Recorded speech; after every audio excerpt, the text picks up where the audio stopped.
Hello दोस्तों, तो आज अपन एक क्वेश्चन करेंगे राइट सर्कुलर सिलेंडर के अंदर। क्या क्वेश्चन है देखिए जरा ध्यान से। Find the equation of right circular cylinder whose guiding circle is x square plus y square plus z square equal to 9 and x minus y plus z equal to 3। कहने का मतलब ये है कि राइट सर्कुलर सिलेंडर की equation आपको निकालनी है और सर्कल की इक्वेशन आपको यहाँ दे रखी है। और 3D के अंदर सर्कल का मतलब होता है स्फीयर और प्लेन। क्या होता है? स्फीयर और प्लेन, ठीक है ना। 3D में क्या होता है, जब कभी किसी स्फीयर को प्लेन इंटरसेक्ट करता है तब आपको वहां एक सेक्शन मिलता है। वो सेक्शन क्या होता है? सर्कल होता है। ये सब मैंने स्फीयर वाले जब मैंने स्फीयर पढ़ाया था तो आप स्फीयर की प्लेलिस्ट में जाके देखिए। इसके ऊपर मैंने डिटेल में सारी चीजें बताई है कि सर्कल का 3D के अंदर मीनिंग क्या होता है। Sphere and plane both are combinedly represent the circle. Whenever a plane intersect a sphere, then section generated will be a circle। तो ये स्फीयर की इक्वेशन है s इक्वल टू 0 और प्लेन की इक्वेशन अपन को दे रखी है। तो सबसे इंपॉर्टेंट चीज ये है कि राइट सर्कुलर सिलेंडर की इक्वेशन निकालने के लिए आपको सर्कल की रेडियस की बहुत रिक्वायरमेंट है। लास्ट वीडियो के अंदर मैंने राइट सर्कुलर सिलेंडर की जनरल इक्वेशन मैंने फाइंड की थी, तब भी मैंने वहां बताया था कि रेडियस आपके पास होना बहुत जरूरी है, क्योंकि वहां पे राइट एंगल ट्रायंगल तब बनेगा तब वहां पे रेडियस अपन को चाहिए, ठीक है ना। तो रेडियस निकालने के लिए सबसे पहले अपन यहाँ पे इसका एनालिसिस करेंगे स्फीयर और प्लेन का। तो अपन क्या करते हैं, सबसे पहले एक राइट सर्कुलर सिलेंडर को ड्रॉ करते हैं, ठीक है। ये मान लीजिए दोस्तों एक राइट सर्कुलर सिलेंडर है, ठीक है। और इसके अंदर दोस्तों सपोज कर लीजिए कि एक स्फीयर है, ठीक है। ये मान लीजिए एक स्फीयर है, ठीक है ना। ये रफ डायग्राम मैं बना रहा हूँ, ठीक है। और एक प्लेन सपोज कर लीजिए जो इस स्फीयर को कट करेगा, ठीक है। एक प्लेन सपोज कर लीजिए जो स्फीयर को कट करेगा, ठीक है। और कट करने के बाद जब आपको एक सेक्शन मिलेगा तो आपको क्या मिलेगा? एक सर्कल आपको मिलेगा। सेक्शन क्या मिलेगा? सर्कल मिलेगा।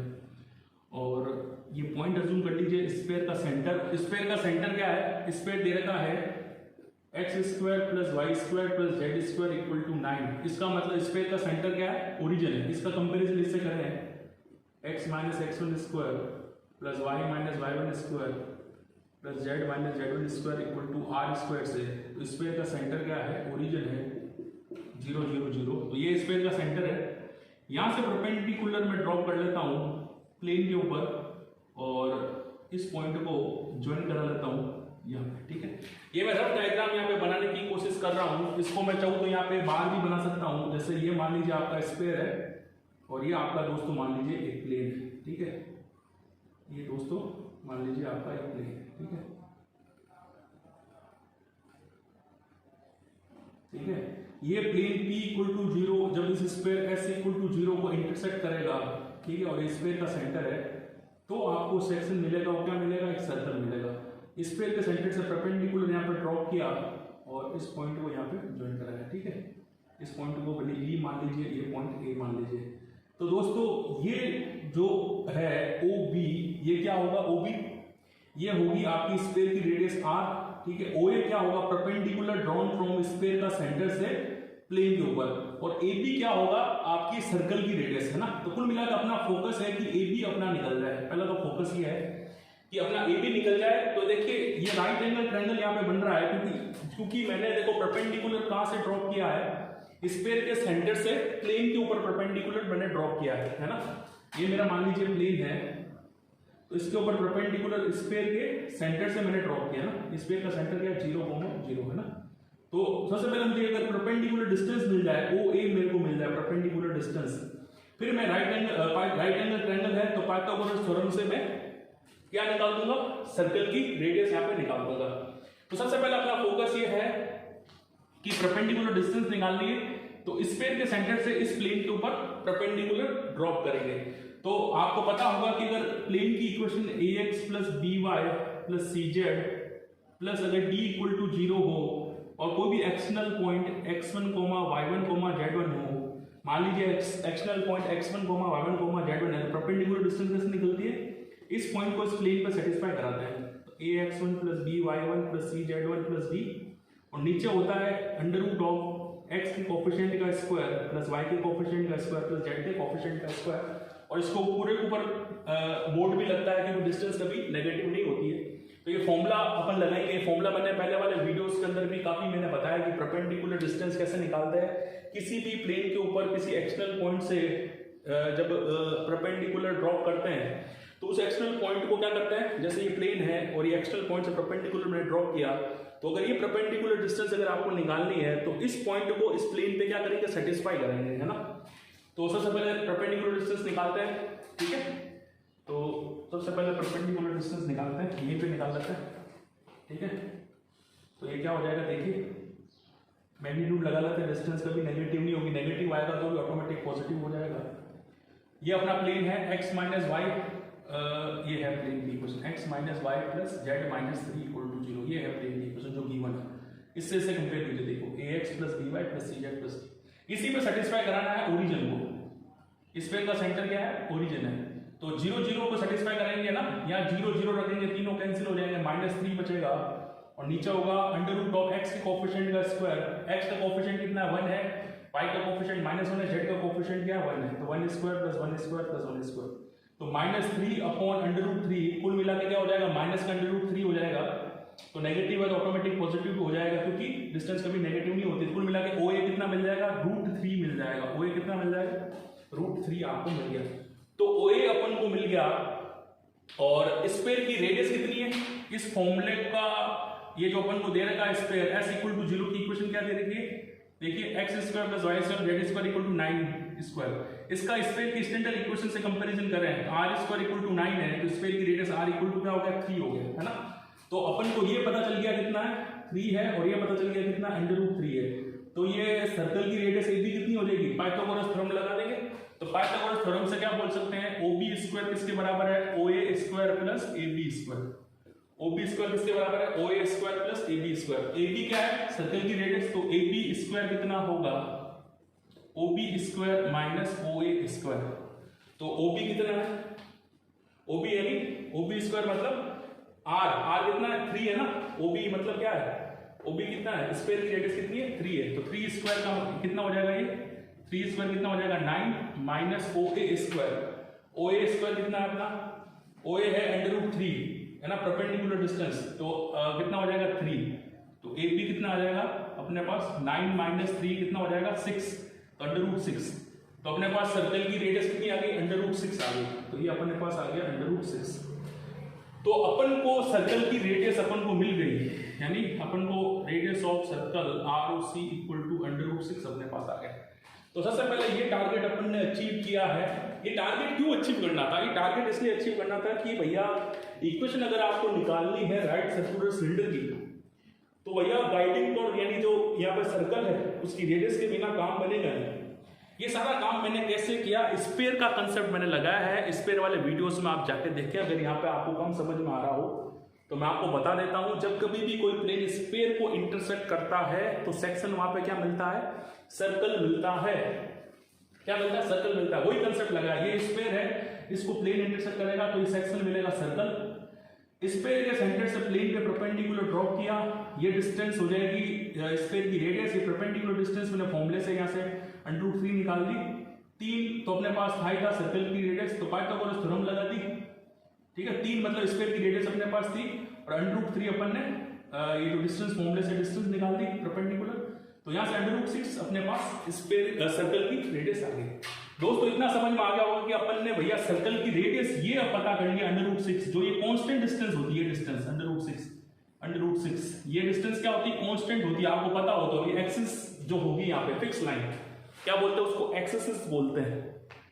जनरेटर क्या होते हैं, एक्सिस की तो पैरेलल होते हैं, फिक्स लाइन के पैरेलल होते हैं, और जब रोटेट करते हैं तो गाइडिंग कर्व यानी सर्कल को टच करते हैं, इंटरसेक्ट करते हैं, तब अपने पास जो सरफेस जनरेट होता है उसको क्या बोलते हैं, राइट सर्कुलर सिलेंडर बोलते हैं। क्या बोलते हैं, मतलब ये फिक्स लाइन होता है और ये जनरेटर्स होते हैं, और ये फिक्स लाइन से कांस्टेंट डिस्टेंस मेंटेन करते हैं, और ये जो जनरेटर्स होते हैं किसको टच करते हैं, गाइडिंग कर्व यानी सर्कल को टच करते हैं, तो अपने पास क्या मिलता है, राइट सर्कुलर सिलेंडर मिलता है। ये पिछले वीडियो के अंदर भी मैंने इसका सारा एक्सप्लेनेशन दिया है।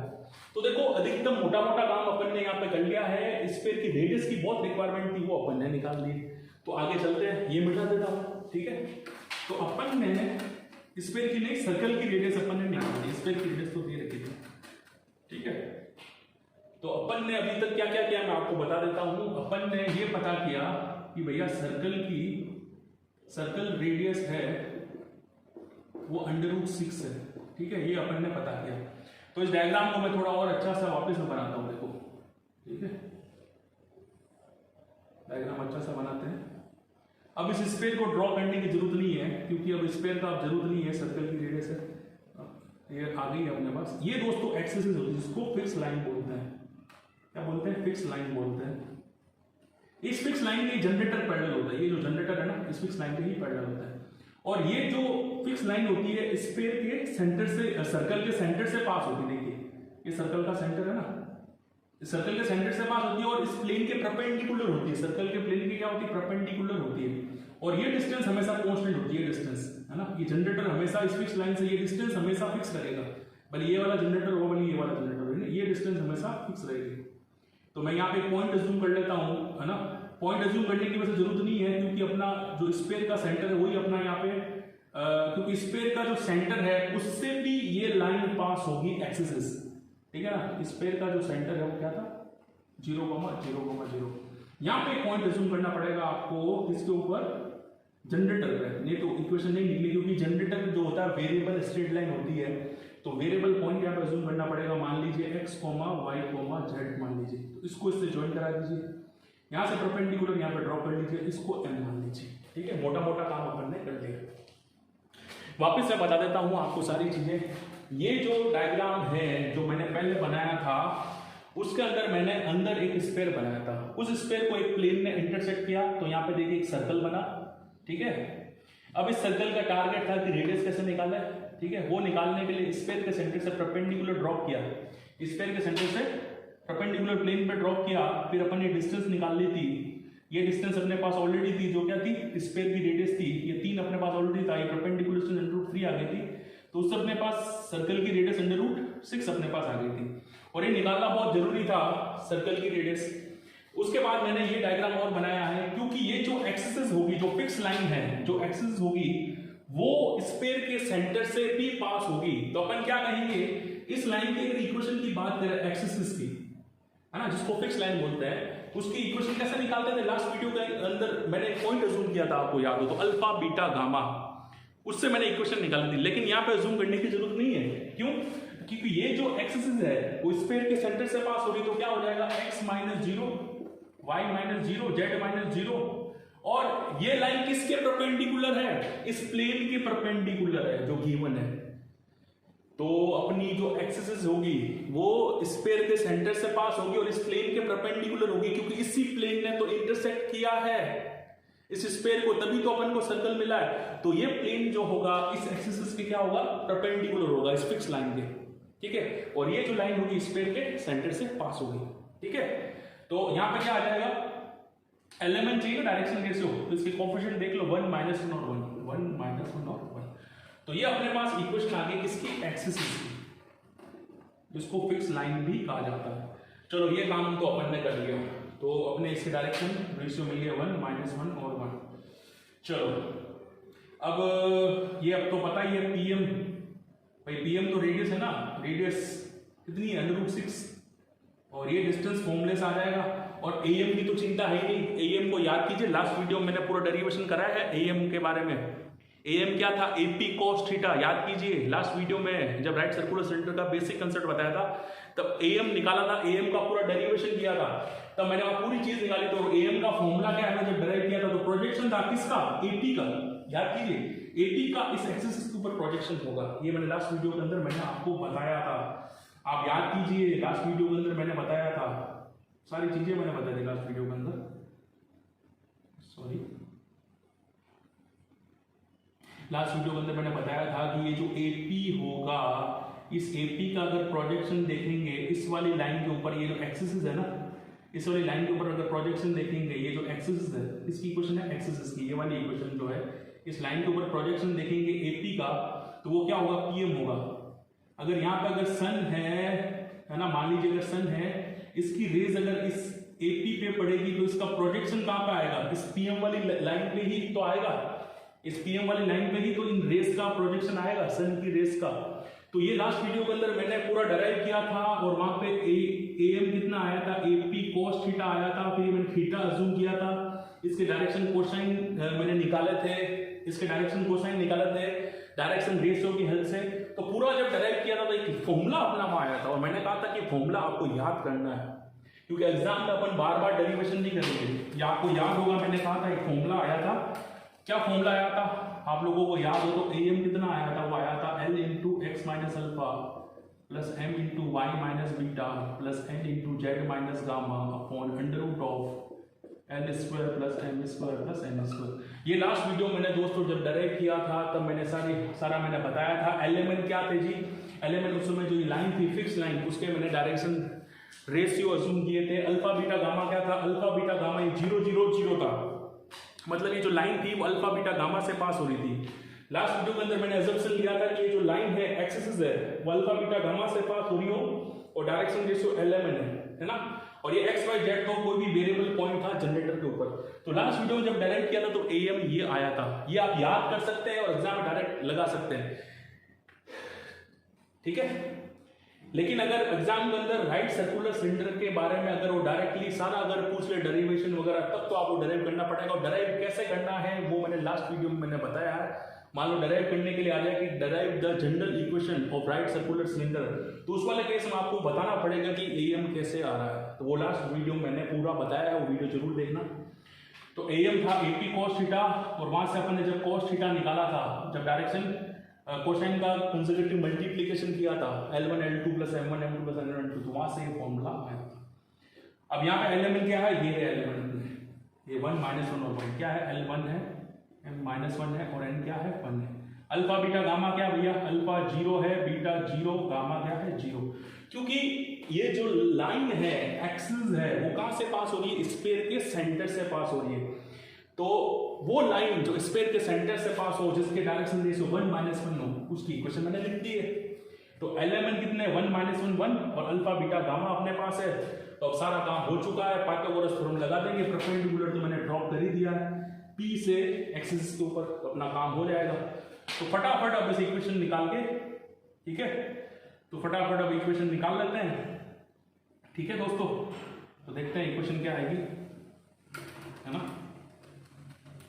तो भैया पाइथागोरस थ्योरम लगाने का वक्त आ गया है। तो कितना होगी Pythagoras theorem, AP square equal to PM square plus AM square. हाँ, AP देखिए परपेंडिकुलर डिस्टेंस का फॉर्मूला, जब 2 पॉइंट दे रखे हो x1 y1 z1 दूसरा x2 y2 z2, तो आपको याद होगा 2D में भी आपने पढ़ा होगा, 12वीं में 3D में भी पढ़ा होगा, x2 minus x1 square plus y2 minus y1 square, ये 2D में था और 3D में z2 माइनस z1 और आ जाता है और उसका अंडर रूट लेते हैं। अंडर रूट अब लेने की जरूरत नहीं क्योंकि यहाँ पे स्क्वायर है, तो ये क्या हो जाएगा x माइनस 0 स्क्वायर यानी x square, y minus 0 square यानी y square, z minus 0 square यानी z स्क्वायर, PM स्क्वायर यानी अंडर रूट 6 ये निकाला था मैंने, तभी तो मैंने बेसिक कंसेप्ट यूज किया था। एक स्फीयर मैंने ड्रॉ किया था, प्लेन को इंटरसेक्ट कराया था, परपेंडिकुलर डिस्टेंस निकाली थी, वहां पर भी पाइथागोरस थ्योरम से अंडर रूट 6 का स्क्वायर कितना हो जाएगा 6 हो जाएगा प्लस AM स्क्वायर, ठीक है। AM देखिए कैसे निकालेंगे, मैं अलग से निकाल लेता हूँ। AM के लिए कोई चिंता वाली बात नहीं है। L कितना है जी 1, M कितना है -1, N कितना है 1, ठीक है। L की जगह क्या आ जाएगा 1, x माइनस अल्फा, अल्फा क्या है 0, वो अल्फा वो पॉइंट है जिससे लाइन पास हो रही हो, वो क्या है स्फीयर का सेंटर। M कितना है -1, सॉरी M कितना है -1 इंटू वाई माइनस 0, N कितना है 1, N देखिए कितना है 1 है, 1 माइनस 1 और 1 देखिए इनके कोफिशिएंट ही होंगे 1 माइनस 1 और 1, तो ये कितना हो जाएगा, ये हो जाएगा 1 और z minus 0 upon under root of L square, 1 square minus 1 का स्क्वायर और 1 स्क्वायर यानी 1 square plus 1 square plus 1 square. तो ये कितना आएगा जी, x माइनस 0 x होगा, y माइनस 0 y होगा, कुल मिला के x minus y plus z upon under root 3, 1 square plus 1 square plus 1 square यानी, तो मैं डायरेक्टली लिख दूं नीचे तो अंडर रूट 3 आ जाएगा भाई, 1 square plus 1 square plus 1 square कितना होगा अंडर रूट 3, तो x माइनस 0 x होगा, y माइनस 0 y होगा, z माइनस 0 z होगा, यानी यहाँ पे आ जाएगा x minus y plus z, क्या आ जाएगा जी x minus y plus z. तो ये अपने पास AM निकल गया, इस AM को यहाँ पे पुट कर देंगे, फाइनल इक्वेशन अपने पास आ जाएगी, है ना। तो देखिए फाइनल इक्वेशन हम निकाल लेते हैं, क्वेश्चन सॉल्व हो गया है, राइट सर्कुलर सिलेंडर की इक्वेशन आ गई है। तो जरा ध्यान से देखिए, AP स्क्वायर कितना था x square plus y square plus z square, pm square यानी अंडर रूट 6 का स्क्वायर 6 हो गया था। am स्क्वायर करेंगे इसका, जब पूरे का स्क्वायर करेंगे तो इसका स्क्वायर हो जाएगा, अंडर रूट 3 का स्क्वायर करेंगे तो क्या हो जाएगा 3 हो जाएगा, x minus y plus z का होल स्क्वायर और नीचे अंडर रूट 3 का स्क्वायर 3। तो दोस्तों ये जो आंसर आया है ये इक्वेशन है राइट सर्कुलर सिलेंडर की। क्या ये x square plus y square plus z square equal to 6 plus x minus y plus z का होल स्क्वायर अपॉन 3। इसको चाहो तो आप फर्दर स्क्वायर करके सॉल्व करके और भी सिंपल फॉर्म में लाके मतलब सो भी कर सकते हो, रिप्रेजेंट भी कर सकते हो। मैंने इसको ए पे छोड़ दिया है, आप चाहो तो उसको फर्दर आप सॉल्व कर लेना, a माइनस बी प्लस ए का होल स्क्वायर खोल देना, एलसीएम भी ले लेना। तो दोस्तों ये बहुत अच्छा क्वेश्चन था एग्जाम पॉइंट ऑफ व्यू से। तो ये क्वेश्चन सॉल्व हो गया है। इस क्वेश्चन के अंदर गाइडिंग सर्कल अपन को दे रखा था, गाइडिंग कर्व जो राइट सर्कुलर सिलेंडर का था वो अपन को दे रखा था। इसका मतलब स्फीयर और प्लेन दे रखा था, दोनों ही कंबाइंडली 3D में क्या रिप्रेजेंट करते हैं, सर्कल को रिप्रेजेंट करते हैं। मतलब अगर ये स्फीयर होता है उसको प्लेन को इंटरसेक्ट करता है तो अपन को क्या मिलता है, वहां पे एक सर्कल मिलता है, उसका सेक्शन क्या मिलता है, एक सर्कल सेक्शन मिलता है। क्या मिलता है, एक सर्कल मिलता है। तो मैंने क्या किया, परपेंडिकुलर ड्रॉ किया स्फीयर के सेंटर से। स्फीयर का सेंटर क्या था, यहाँ पे ओरिजिन था, है ना, इसका यहाँ से परपेंडिकुलर ड्रॉ किया प्लेन के ऊपर और ये डिस्टेंस मैंने निकाल ली थी और ये डिस्टेंस तो अपने पास ऑलरेडी थी, स्फीयर की रेडियस जो 3 थी और ये डिस्टेंस जब मैंने निकाली अंडर रूट 3 आ गई। तो यहाँ से पाइथागोरस थ्योरम से क्योंकि परपेंडिकुलर है तो ये अपने पास अंडर रूट 6 मिल गई इस सर्कल की रेडियस। एक बार सर्कल की रेडियस आ गई उसके बाद तो वो सारा काम था जो लास्ट वीडियो के अंदर मैंने बताया था। यानी अपन एक वेरिएबल पॉइंट कंसीडर करते हैं जनरेटर के ऊपर, ये अपना क्या है जनरेटर है, इसके ऊपर क्या करते हैं वेरिएबल पॉइंट कंसीडर करते हैं x, y, z। यहाँ से परपेंडिकुलर मैंने ड्रॉप किया एक्सिस के ऊपर, ठीक है। और ये परपेंडिकुलर डिस्टेंस क्या होती है, जो कांस्टेंट डिस्टेंस होती है, क्योंकि क्या होती है कांस्टेंट डिस्टेंस रेडियस के बराबर होती है। जनरेटर हमेशा फिक्स लाइन के पैरेलल होता है और हमेशा जो डिस्टेंस होती है क्या होती है, कांस्टेंट होती है, अंडर रूट 6 है। फिर यहाँ से पाइथागोरस थ्योरम से तो बहुत सिंपल सा काम था, डिस्टेंस फॉर्मूले से डिस्टेंस आ गई और ये जो एक्सिस है वो स्फीयर के सेंटर से पास हो रही है ना। तो ये लाइन की इक्वेशन मैंने निकाली थी x माइनस 0 अपॉन, और ये लाइन किसके परपेंडिकुलर इस प्लेन के, तो इसके डायरेक्शन कैसे वही होंगे जो इस प्लेन के, यानी 1 माइनस 1 और 1 यानी y minus 0 upon minus 1 z minus 0 upon 1। उसके बाद क्या किया, उसके बाद तो बड़ा सिंपल सा काम था। उसके बाद तो सिर्फ am निकालना था। am कैसे निकलेगा, am प्रोजेक्शन होगा ap का इस एक्सिस के ऊपर, am कितना होगा ap cos थीटा। और लास्ट वीडियो के अंदर मैंने फॉर्मूला बताया था और डायरेक्ट किया था कैसे am निकलता है। क्या फॉर्मूला डायरेक्ट हुआ था, l x minus alpha plus m y minus beta plus n z minus gamma upon under root of l square plus m square plus n square. जहाँ पे एलिमेंट क्या होता है, इस लाइन के डायरेक्शन जैसे होता है एक्सिस के, जो यहाँ पे क्या है 1 माइनस 1 और 1 है। अल्फा बीटा गामा क्या होता है, वो पॉइंट होता है जिससे ये लाइन पास होती है, फिक्स लाइन, जो क्या था अपना 0 0 0 यानी स्फीयर का सेंटर ही था। तो अपन ने यहाँ से इस फॉर्मूले से am निकाल दिया, उसके बाद तो सारा काम हो ही गया था। तो अपने पास ये am निकल गया था, कितना निकला था x minus y plus z upon under root 3। तो am स्क्वायर कर दिया और ये था डिस्टेंस, फॉर्मूले से डिस्टेंस आ गई थी x minus 0 square y minus 0 square z minus 0 square और ये pm स्क्वायर यानी अंडर रूट 6 प्लस स्क्वायर 6 हो गया। तो दोस्तों ये था इस क्वेश्चन का सॉल्यूशन और इस वीडियो को और ध्यान से देखिए और भी क्वेश्चन आप सॉल्व कीजिए राइट सर्कुलर सिलेंडर से रिलेटेड। और ये अगर वीडियो पसंद आए तो इस वीडियो को अधिक से अधिक शेयर कीजिए और मेरे चैनल को सब्सक्राइब कीजिए। थैंक यू फ्रेंड्स, आपने वीडियो देखा, थैंक यू वेरी मच।